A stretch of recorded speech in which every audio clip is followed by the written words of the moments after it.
welcome, welcome, welcome back to Living in My Truth.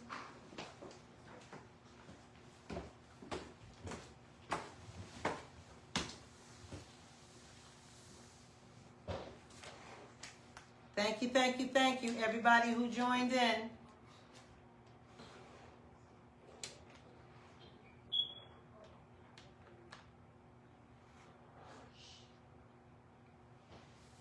Thank you, thank you, thank you. Today we're going to be talking about step 1, admitting that we are powerless over our addiction.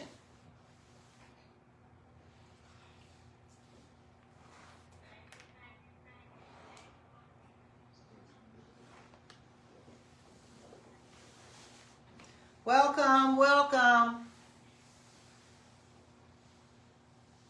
Hey Marta, welcome. Sonia, welcome. I'm excited. I can't wait to get started. I want to send a shout out to everybody who tuned in. I really appreciate it. I hope that you all can get something out of it because we're going to get it in.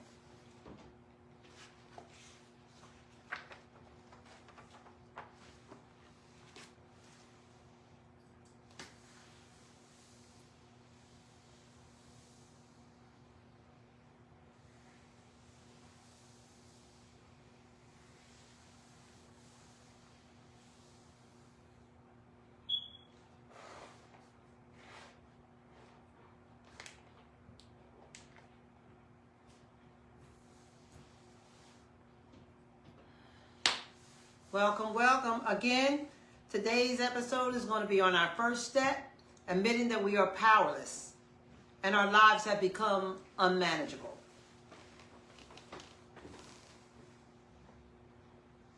That's the first thing that we have to do. This is how the 12 steps was set up for us to do. First, we had to admit that we are powerless over our addictions, and just to recognize that we do have an addiction. And it's out of hand, it's totally out of control, and I have to do something about it. First, some of us will get it up here in the head. Oh, I got to do something about this. This is bad. It's really doing me bad. I got to stop, But then, that's just thinking about it. Then at times we'll have it in our hearts when we're having a little emotional time, when disease allow us to have that, and we'll feel the pain of our sickness or the pain of all the things that we now can only think about what we have done, the people that we hurt, very much hurting ourselves. And that's painful. We don't want to feel that. That's a very running way or way to go right back into satisfying the thirst of the drug or the alcohol or whatever your addiction can be, to give you a little healing feeling. It puts you back in a world where you think you feel great about it because you don't have to feel any pain and you don't have to feel the guilt, or the hurt that comes from this sickness. Admitting is hard. It's not an easy thing to do because of the disease, once you become sick. You don't want to admit that, I'm doing bad. I can do better. I know I can stop. I'm not going to do this no more. And you can tell yourself that 1,000 times and do it. You can stop for a day, which is great. You can stop for a month, which is great. You can stop for a year, which is great. You can stop for 3 years, which is great. But to tune into your admitting and your feelings and your thinking, they both have to be communicating with each other. That's when the real pain comes in, and we call that rock bottom.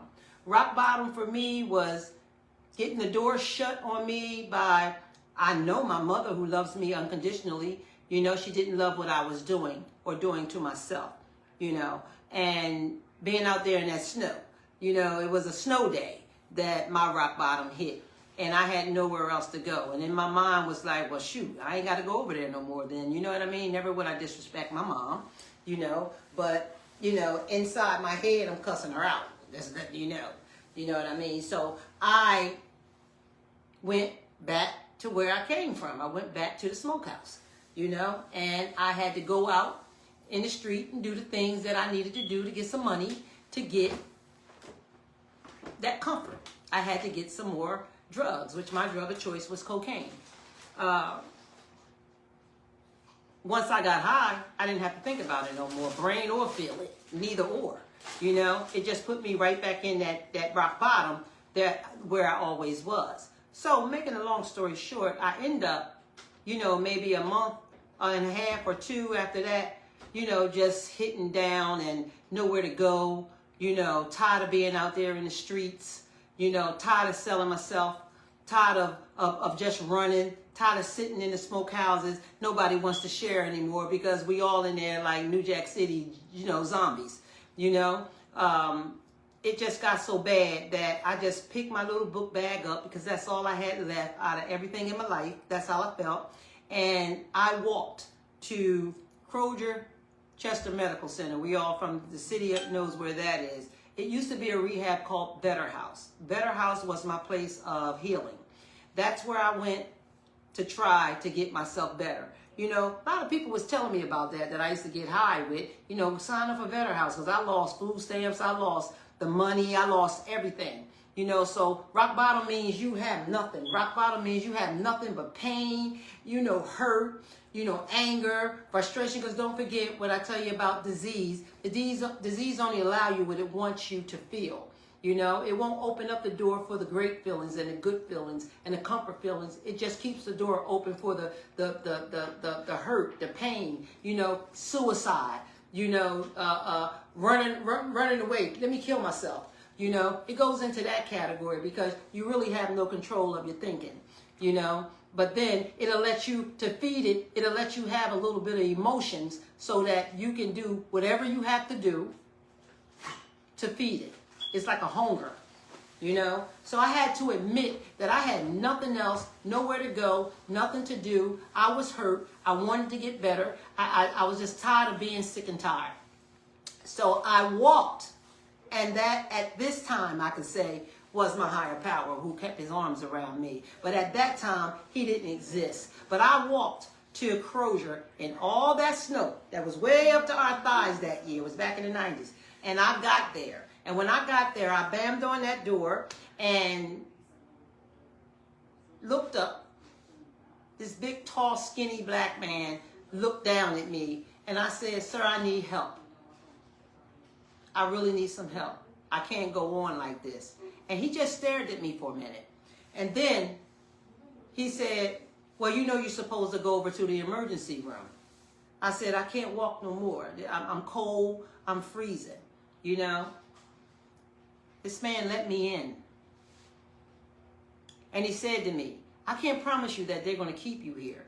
But I'm going to let you in here tonight because I can't see you go back out there suffering." He said, "And I could just look at you and see that you hit your rock bottom." His name was Doc Watson. He's not here anymore today. You know, normally I don't say a lot of names, but for him, he's just like he's a warrior to me. He's a star. He's a savior. He helped me save my life. And Doc Watson was a recovering alcoholic. So he let me in this rehab, and I went in. And he gave me a place to sleep. They gave me something to eat.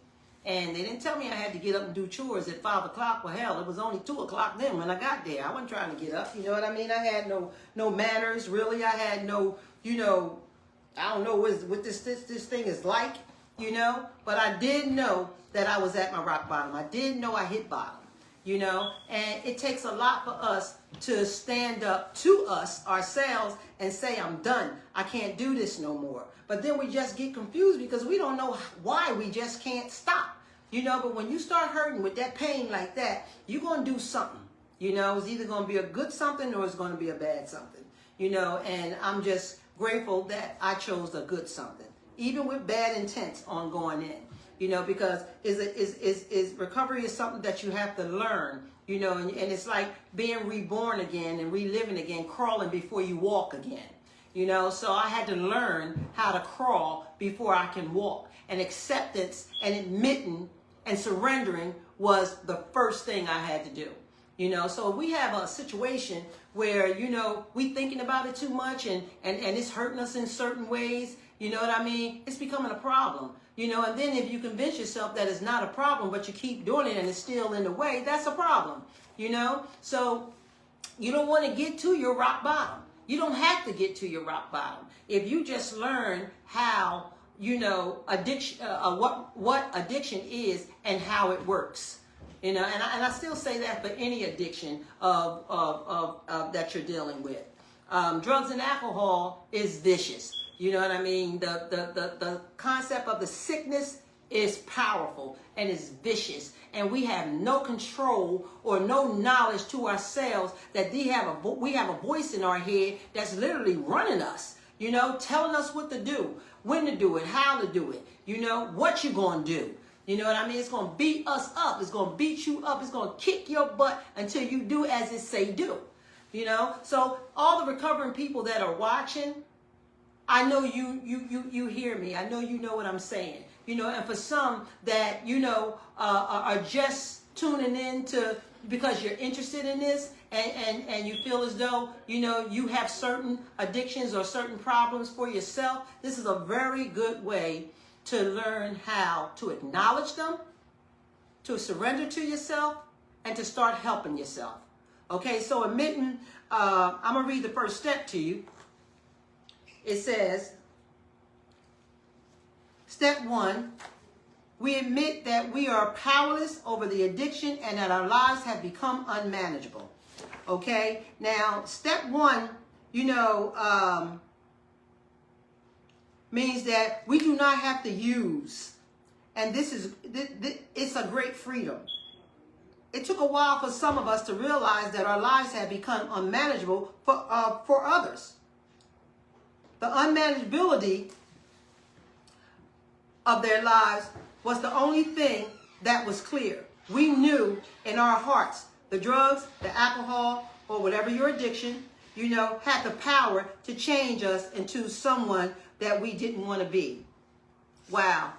Someone that we didn't want to be. Did I want to be out there tricking? Did I want to be out there selling myself? Did I want to be out there leaving my kids? Did I want to be out there telling everybody F them? Did I want to be actually eating, you know, hoping somebody would give me the rest of their food? Did I want to be out there stealing? No. Did I want to be out there all involved with people that I didn't even know, men that I didn't even know? It didn't matter. A pickup was a pickup, and I did what I had to do. I didn't want to do any of these things. I said I would never get there. I said I would never let that happen to me. But guess what? It happened to me. You know, I didn't understand all of this. You know, and step 1 was hitting me in my face plenty of times, but I just couldn't give into it because I just wasn't ready to stop. I was okay with how my getting high was working for me. I was okay. I felt like I was manageable. I was okay, you know, that I can go to my mom's house and eat, you know, and have the food. I was okay when I first started getting high, you know, and I was working and I was that money girl and everybody was giving me all the attention like I was Queen Bee, you know what I mean? And all the time, the whole time, they were stealing from me the whole time and I was too blind to see. What I saw and when I first started getting high should have been enough for me to say, nah, I know I don't need to do this. I'm not going to do this. But the high was so great. The feeling was so beautiful. I can't even explain that to you all. I can't explain what that feeling was. All I can tell you is that it was awesome. And I only felt it once. One time.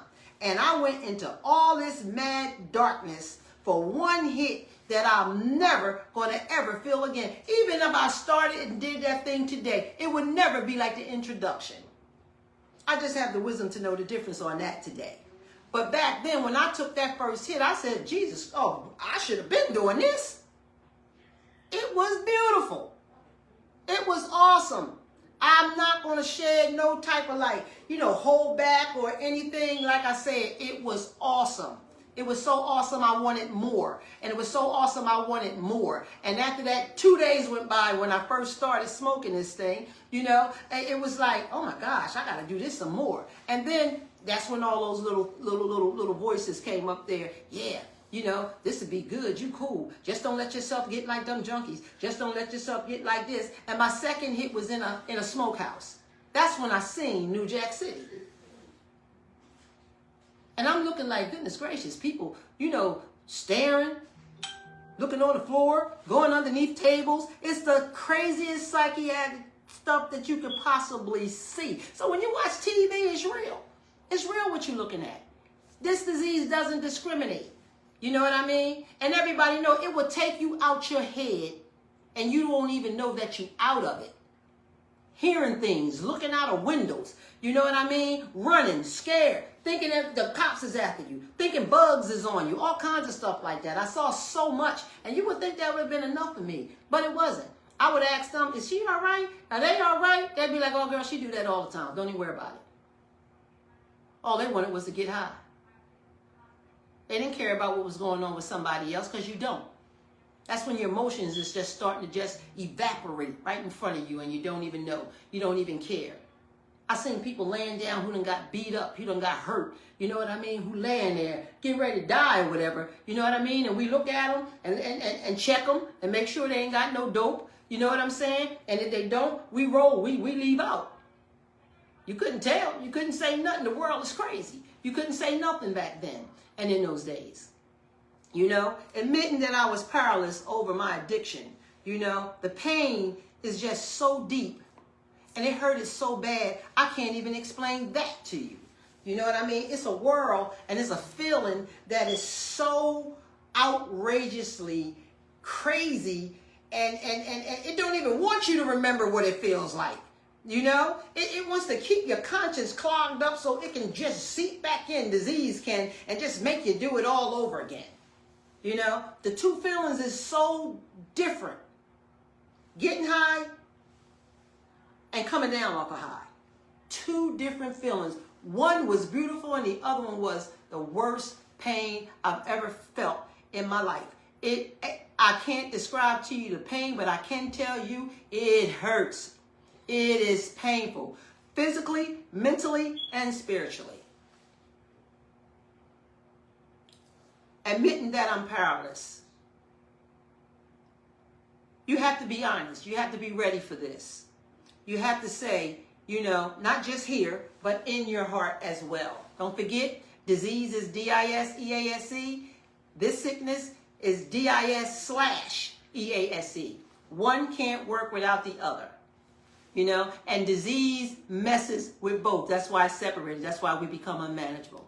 We don't know what we're doing, where we at, what we want, everything. We think we know, and we try, and this disease is so vicious and so much more stronger than me that I had to realize that I couldn't do it by myself, that I needed the help. That's another part of admitting, because knowing that you need this help, because our emotions will put our pride up in front of it. I don't need no help. I'm good. I can handle this. I can do this, you know, because I didn't want to look like I wasn't, you know, wasn't like that. You follow? And I'm hurting. I'm looking bad. I'm smelling bad. I'm doing crazy things. You know, I'm a mother that can't think about her children. I'm a mother that can't do for her children. You know, being blessed with my mother who took care of my children. You know, that's a blessing for people like us. You know, she didn't get sick and tired of being sick and tired of them. She got sick and tired of being sick and tired of me. You know, so she gave me an ultimatum. You go get yourself right. And that's when you can come back here. And that touched me. I held on to that. You know, I held on to it strong as much as I can till I did walk my butt to that rehab. You know, the next morning I got up, I got rest, I got up, they gonna give me a bucket and a mop. I wasn't trying to do no damn bucket and a mop and no floors and all that stuff. I didn't know that came along with the rehab. I thought it was like detox. You know what I mean? Detox knew me. I went to detox every time I got low and I couldn't do anything and I didn't want to be out in the street. Detox doors was open, just like today, rehab doors are open. They like, you know, the doors that just keep going around and around and around. You can walk right in through them. They just like that. You know, they'll let you in every time you come. Every time you come. You know, whether or not you really want to get well or not, because it's a ching-ching thing. You know, and today it's just like, it's so hard for people like me to surrender, you know, because the drugs have changed as well. You know, again, my drug of choice was cocaine. I smoked cocaine. And today, smoking cocaine is a whole nother entity. You know, they don't even get out of it what I used to get out of it. You know, only part that you're going to get out of it is the insanity. Because that's what it does. It makes you insane. And you have no control of self. So trying to admit that I'm powerless over drugs, I ain't powerless over it. Nah, that's like challenging me. You know what I mean? Nah, I mean, I just come in and just, you know, stop using for the, you know, they said I had to stay 30 days. I said, I'll stop using for 30 days. That's cool. I can get myself together and then I can rehash. You know what I mean? I'm going to go back. I'm going to be a good mom to my kids. You know what I mean? My mom going to be proud of me. I'm doing this for them. That's what I said. I'm doing this for my kids and I'm doing this for my mom. You know, but guess what? Need I know I couldn't do it for them. Being in that rehab and staying in that rehab taught me that I have to do it for myself. I'm not here for them. I'm here for me. If I can't get me together and admit my wrongdoings and surrender and admit that I'm powerless, I don't have nothing for them. Because disease is not going to allow me to. So, of course, I debated. Y'all can't tell me nothing about me. I know who I am. You know, you don't know me, so you can't tell me nothing about me. Neither did I know that I'm sitting here with people who's in recovery. I'm sitting here with people who's coming in and share their strength and hope like I'm trying to do today for you, that I didn't trust them. I knew nothing about them. All I knew I was being judged. I heard nothing of goodness. Nothing of goodness. Even though I call myself surrendering. Even though I call myself admitting that I have a problem. Because they wouldn't let you stay unless you admitted that. So I had to do what they said. Well, I admitted then. You know? But did I feel that? No, I didn't. Was I thinking that for real? No, I wasn't. Why? Because I'm a lie. I'm a liar. I'm living a lie. I don't know how to tell the truth. I know how to make it. I know how to make it through that day for the lifestyle that I chose to live. I'm going to say whatever I need to say to get what I want. I'm going to please you and don't even know how to please myself to get what I want. So you can get off my back. So you can start looking at me different, you know, so you can build trust in me again. I know I'm untrustworthy. I know I'm a lie. Because, see, we as addicts, we start out telling lies. Then we get so trapped up in the lies from telling lies so much, we become the lie. We just walk and live in lies, you know? And then we protect our lies. So when you have somebody that's in addiction of drugs and alcohol, and they like, no, it don't do that. It's like this. You don't know. We're protecting it. We're protecting our lives. And if I said something, I'm going to stand by it. I'm going to stand by it until the end of dawn. Trust me, we're going to stand by it. Because we have actually lost sight in ourselves that we are actually lying. This is just what we become. Again, if you hear me, show me some pink hearts. If anybody is on there that's in recovery. Anybody's living in a world of addiction and you just can't tell the truth because you started the lie. This is what it does. You can't even get around it. You start believing your lies, so you become the lie. So in between that, it's hard to admit that you have a problem. It's hard to understand that. It's hard for you to even see and say that. This is why they say we can't do this by ourselves. And this is why two gentlemen, Bill and Bob, created this Alcoholics Anonymous, you know, that has rotated even into Narcotics Anonymous. And created these 12 steps to help us to make our lives manageable again. Does it happen overnight? Nah. No, it don't. It takes time. It takes one day at a time. Especially when they told me that. It takes one day at a time. Well, dang. You know? That's going to be for the rest of my life. Exactly. This is why to this day, even though I've been clean for years, I am still an addict. I have still surrendered. I can admit that I'm an addict. I can talk about being an addict, aka junkie. That's what they call us in the street, aka crackhead, aka freebaser. Back then we was called freebasing. Okay, see, the names change. You know what I mean? They get cuter as generations go on. They sound the bomb for the generation that's next. That's what they do. Change the names of everything. And it's all still dope. And it's all still the same dope. And it's still the same dope that they done mix all kinds of chemicals and crazy stuff in it to kill us. And we mentally so messed up and we don't even know because we can't even admit to ourselves that this is a problem. You know what I mean? It just damaged the brain like it's still okay. It takes all your strength. It takes all your hope. You know, it takes all your faith. It takes it all away.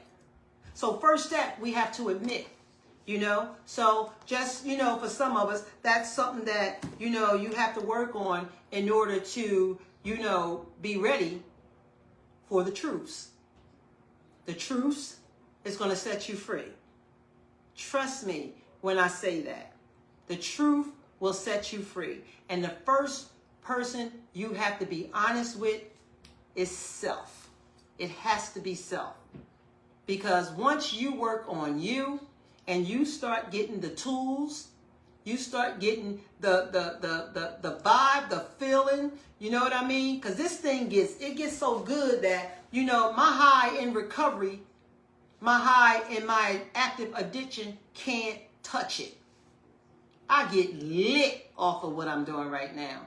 I get tremendously spiritual with what I'm doing right now. I feel so good that I do not use drugs nor alcohol in my life anymore, that my life has become manageable today. You know, that I can be a mother. 1, I can be a grandmother. 2, I can be a great-grandmother. 3, I can be a counselor. 4, I can go on and on and on and on for the blessings that I have got today just by surrendering and admitting that I am powerless over drugs and alcohol and that I have no control of it like I thought it did. And not even knowing that this voice is in my head that we call disease. Disease is cunning, baffling, and powerful, and it works through people, in places, in things. I have been taught, every day I'm learning something else. Getting stronger and stronger how to deal with my day daily. So step 1 was not simple. I won't tell you that. But it became simple. I will tell you that. And this is what this book of NA shares with you. Same book of AA shares with you. You know what I mean? Get one. You know what I mean? You can get them, order them. You can order them online. You know what I mean? Hell, you know, today, you know, in rehab, they're not even giving them out no more. You know, it's all about the money. You know what I'm saying? But you can always purchase one. It's so much good stuff in here. Educational stuff in here to help teach you how to get better, how to get clean, how to admit, how to surrender, how to get your life back on track. And it will become a beautiful life for you. Trust me when I tell you that, because it's just reward after rewards after rewards going through these 12 steps of Narcotics Anonymous. I say to some people, you'll go to the Bible, I go to my tools. This is medication for me. That's what it is. It's medication for me. And for every time I get anything, any problem, any weight coming at me, people coming at me, places in my way, things all over the place, I got to go to those 12 steps. I got to go to those 12 steps. You know, 12 steps have helped me to live a better lifestyle. Ain't perfect, but guess what? It's my medication. Again, I think I spoke this before. It's just like you get a headache and you go take a Tylenol. I go to the serenity prayer. God grants me the serenity to accept the things I cannot change, the courage to change the things I can, and the wisdom to know the difference. You know, it taught me to deal with people, to understand people, understand places where I should be, knowing that I shouldn't be, you know, and where I should be that I want to be, you know, and having the wisdom to know the difference. That's the part. That's that part, man. I tell you, give me that juice right now. It's the wisdom to know the difference. Trust me, I'm not cured. I'm not. But I am here, again, servicing my higher power to help the still sick and suffering. and help the next suffering addict. And again, if I get one that I could help, my job is well done. You know, I will always say that because when I was in rehab, they told me that I was going to die on the street. That's something. This was a counselor. Told me I was going to die on the street. I ain't saying I was a perfect person because I wasn't. You know what I mean? Here I cussed him out. Talked to him like shit. Because that's what we do. That's our language. You know, I didn't know how to be respectful because I didn't trust him. I didn't feel no trust in him. I felt like he was the devil. You know, everybody that works in the program is not for the program. You know, sometimes it's just a 9-to-5 job. But you got people like us who's been in this recovery that do feel for you. We do have empathy, sympathy. We don't play. You know what I mean? You can't play because a player can't play a player. Not a player hater can't play. And I'm a player hater when it comes to what I do as far as in the recovery world. You know, I got something to say for whatever you say. Because I learned how to do it. And I'm an addict. And I can feel you. And I know where you're coming from. I can see what people don't see. Because we are the same when it comes to this addiction. We are truly the same. There is no addiction. Disease don't discriminate. It don't have a certain person. You know what I mean? It's going to take you out. Once it gets you, it got you. Look at everybody who's dealt with these drugs. I don't care if they was rich, senators, actors, singers, richest people in the world. What it do? Clock them right out. It doesn't matter. The more the merrier. But when you wear out, it's going to do what it do. It is designed and built to kill you. It is poison. No matter how you do it, when you do it, how many times you do it, your plan to do it, you know what I mean? It is poison. You set yourself up for a high. You set yourself up for something that can stimulate you to make you feel better. And at the same time, it's poison. When you abuse, I'll put that word in. When you start abusing wine, you get hooked. When you start abusing alcohol, you get hooked. When you start abusing drugs, you get hooked. You know, because this is what it does when you're just doing too much. Some people say, I lounge with it. I do good with it. Good for you. You know what I mean? If this is not for you, that's okay. If you can hang and you can control, you know, how you get high and how you drink and for what reasons you do it for, those are your reasons. You know, but just know, don't overdo it because it's poison. You know, so today I learned how not to choose any of it at all because I don't need it. You know, this thing that I'm doing today, sharing my strengths and hope and just putting out a little education on this thing. Hey, look, it gets me high as hell. I'm going to let you know. I feel so good right now. You know, I'm jumping for joy. You know, I'm thanking my higher power. You know, that I have you on this live that's listening. And for all of you that was listening last week, just got me more hype for this week. You follow? But every day I'm hyped for recovery. Every day I'm hyped for being blessed. Every day I am hyped and that I admit it. I feel so good and I feel so great that I have done back into my truths and able to speak the truth, and it has set me free. Beautiful, y'all. It's a beautiful thing. It is a beautiful thing. I'm so grateful that I had the relationship with my children. I'm so grateful that I can communicate with you. I'm so grateful that I can keep a job. I'm so grateful that I can be a grandmother, you know, and now a great grandmother. Look at all my rewards. These are all my rewards because I admitted that I was powerless over drugs and alcohol. And then I found out other things in my life that I consider addiction, that I was powerless over those things too. You just got to take an inventory on you. We'll get to that. That's on step 4. But you got to take an inventory and you got to really get into your honesty. You got to really dig into your surrendering.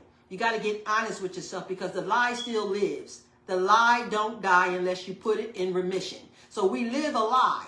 You know, we wear masks. We start building all these masks up that we don't even know is there. And some of you have not even used drugs or alcohol and still wear many masks. And you lie, you know what I mean? And you hide things, you know what I'm saying? And you don't want to surrender to certain things. And you got pride, you know what I mean? And you don't want for anybody to see these things, you know. And even if they don't see them, you still feel them. You still feel them. Somebody give me a heart if they hear what I'm saying. You know, you'll still feel your own pain. You'll still feel your own confusion. You'll still feel your own hurts. You know, you'll see and know what you're doing, but then you can't stop doing what you're doing. As far as I'm concerned, and what I've learned out of all this addiction is addiction. You follow? If you go buy 10 pair of shoes knowing you had to pay the electric bill, and then you go buy 10 pair of shoes again, and then next thing you know you're buying 15, and then you're buying 20, then you just can't stop buying. You know, addiction is so easy. It is so easy to develop an addiction. But drugs and alcohol? Whew. I tell you, that voice is tricky, boy. It's tricky. You know, matter of fact, I call my disease Trey Trey.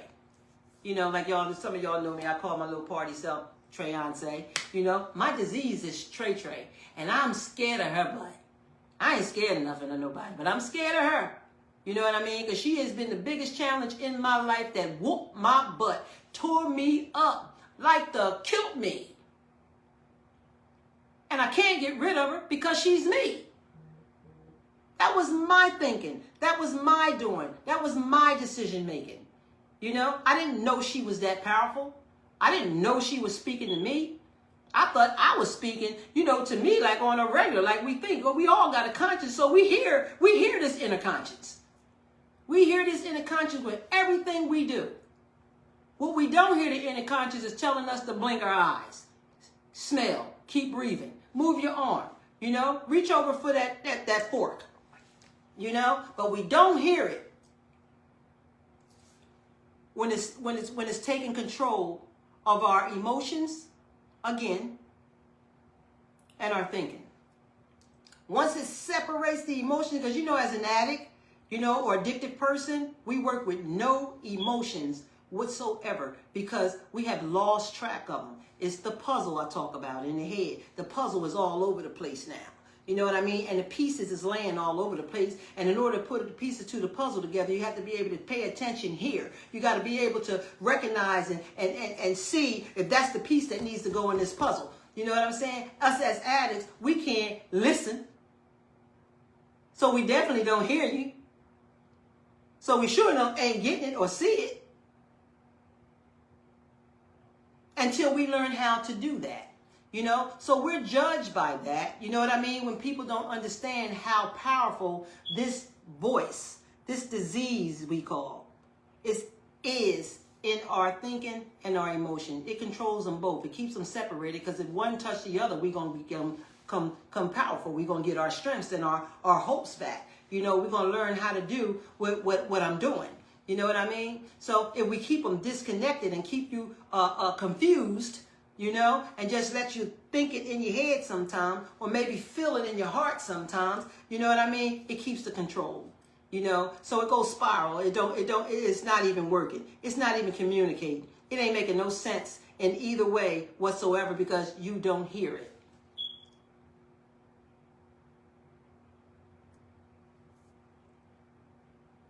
I truly hope that, you know, what I'm saying can help you to begin to pay attention, you know, to why step one, admitting that you are powerless over this addiction, you know, of drugs and alcohol or whatever addiction that you may be, you know, on here because of, you know, it's going to take a lot. But one thing I can tell you, it's a hard thing to do by yourself, you know? So this is why we have this 12 steps, you know, and we have programs like NA and AA, you know, CA, you know, to help us, you know. Again, NA and AA is a place that we go to as addicts that we can go in feeling, you know, like we're not being judged, feeling like we're not looked at as junkies, as we're not looked at as alcoholics. You know what I mean? We know that we are, but we don't have to be told that criticizing because our minds haven't yet got back to accept it from families, friends, certain peoples, you know, that you that loves you, you know what I mean? Because they don't understand where we are in our heads. They only know what they see and what this addiction have us do. And y'all know for a fact that this thing have us do some crazy stuff. We do some weird stuff. We do some hurtful stuff. We don't care who you are when we really don't mean it.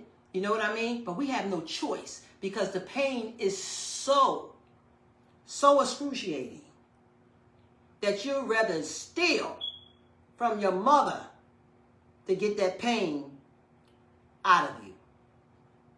It don't matter. You'd rather go rob a little old lady. You'd rather go steal a car. You stick somebody up. You'd rather do anything. This is how vicious this pain is.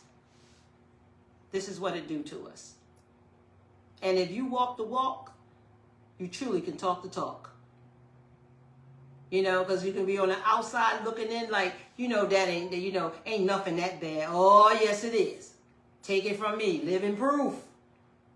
I'm not on here to make up any of this. I'm not on here to try to make you even to believe this. I'm just hoping that you can listen so you can hear this. You know, because it can help you too. Some of us has lost, you know, members of your family that has been addicted to these drugs and alcohol that you just couldn't get through to. But I just hope that you can understand that they had no control. They had no control. And they mourned, they hurt from not being able to have you in their lives, to be honest. You know, that hurt me so bad when my mother shut that door on me. Boy, that thing tore me apart. It made me hear what she said. But did I go right away and do better? No. But that thing haunted me. It haunted me, and it was part of the reason why I went to the rehab.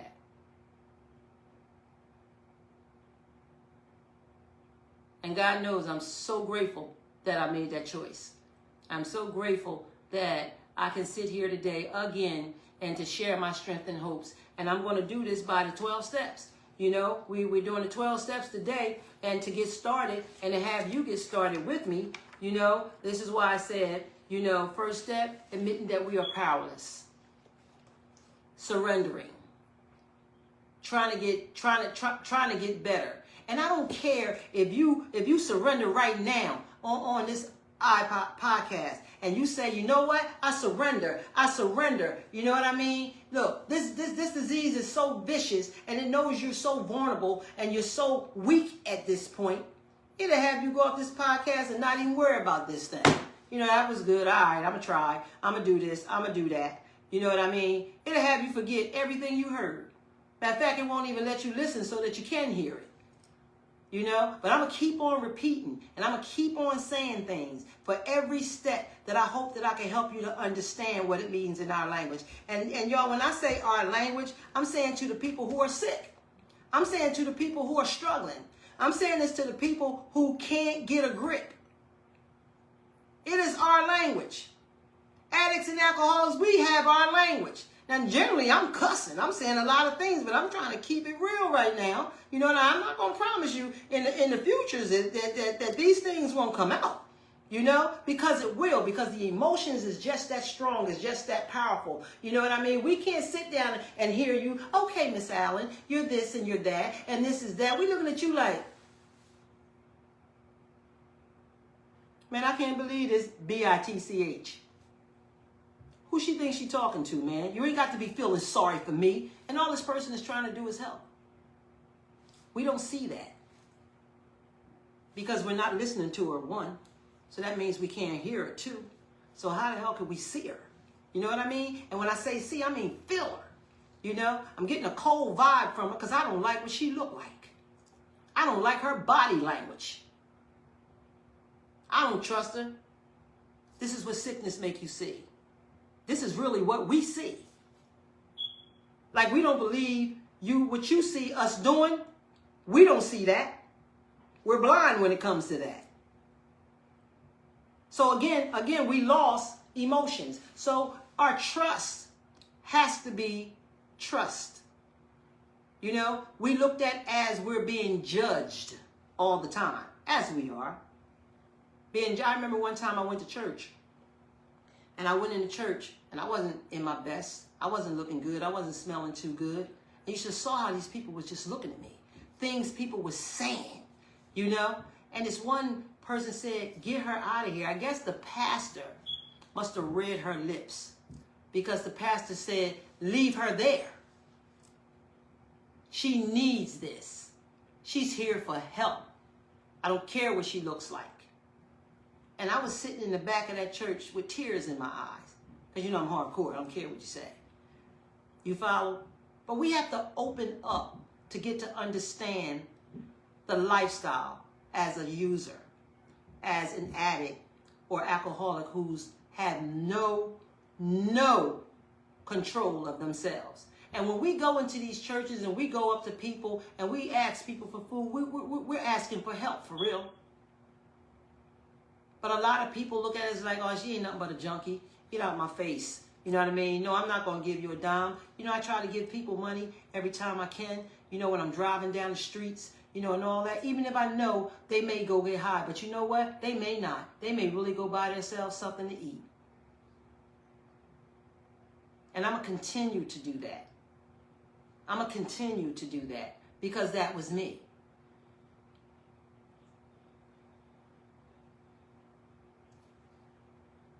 Again, let's ask ourselves, are we ready to surrender? Let's start asking ourselves these questions. You know, just dig deep in yourself and say, look, do I think like this? You know, am I going through any of these type of changes? You know, am I being truthful with myself? Truthful means you got to dig from the tip of your toenails to the strain of your hair. You got to get that honest. A lot of your honesty and things that you're going through is going to be painful. A lot of them you're not going to want to face. There's help for all of it. It's nothing wrong with seeing a psychologist. People think, you know, I ain't crazy. You got a problem. You know what I mean? It's nothing crazy about seeing a psychologist. It's nothing crazy about going to a rehab. It's nothing crazy about getting a sponsor. It's nothing crazy or what people see you as being crazy, but the crazy. Surrender. Ask yourself these questions. Dig deep. What's hurting you? What got you out there? You know? What's happening? What's going on? It's plenty help for you. It's plenty help for you. I'll say it again. You have beautiful people in churches. Don't get me wrong. You got beautiful people in masses. You got beautiful people that just walks the street and drive past you in a car. Everybody doesn't see it that way. But a whole lot of us do. This is our world. So admitting that we are powerless over drugs and alcohol is step one. That is something for you to think about. I hope some of the things I said can help you think about it.